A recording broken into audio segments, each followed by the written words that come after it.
Doing the Eagles schedule this time. Drop a like if you're an Eagles fan and subscribe. Anyway, week 1, Eagles against Washington. We're gonna go with the Eagles here.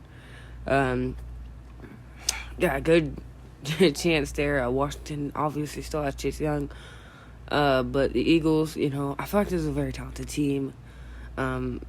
Just despite some injuries last year, so I think that the Eagles can pull off a win against Washington. As Washington's probably gonna be the worst team in the league next year. I got Eagles winning this game probably pretty easily. Week 2 I got Bengals winning that, or Eagles winning that game. Rams in rebuild mode, but I fully believe that they can beat the Eagles can beat the Rams because they're in rebuild mode. And you may say why? Well, you lost Todd Gurley because you way overpaid him. Big mistake.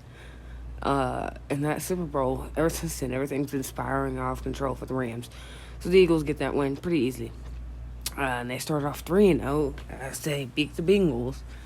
Obviously another team that's kind of out there, but not great. I think Joe Burrow can turn this program around, but, Joe Burrow, he only really had one good year, and the Eagles get a win there. This is Sunday Night Football.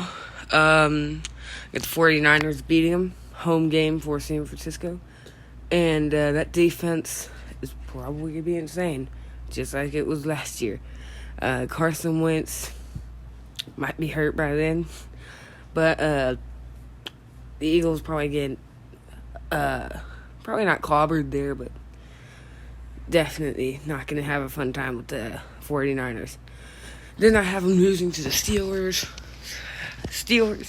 They're kind of probably going to be a team in the mix of the playoffs, but I do not see them hitting the playoffs.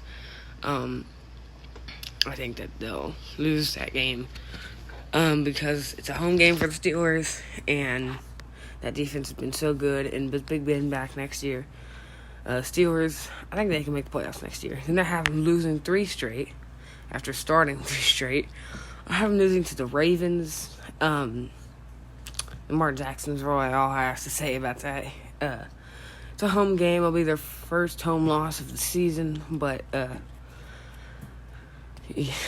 that Baltimore offense now has Devin Duvernay and Marquise Brown on the same team, and the Eagles, they aren't going to be able to stop that. I'm beating the Giants and the Cowboys, because I already did the Cowboys schedule. Feel free to watch that. Back-to-back wins against NFC East opponents. And then they head to the bye week, and then they got a game against the Giants that they'll win pretty easily. Obviously, I still think that the Giants are in rebuild mode. Didn't actually have them losing to the Browns at Cleveland. It just seems like a game that they might fold under the pressure to, and this is a pretty tough game at the road. I think that Cleveland isn't going to be good next year, but sometimes teams play down the competition. This seems like a game that they would play down the competition on the road. Then I have them losing to Seattle. Seattle obviously definitely is one of the Super Bowl favorites next year. And that's pretty much the reason I have them losing to Seattle, even though it's a home game. Then, this is where their schedule gets really tough. I have them beating Green Bay next year because at Lambeau, I know they did it last year. I believe week 4 or week 3. And I think they can do that again. Then I have them losing to the Saints.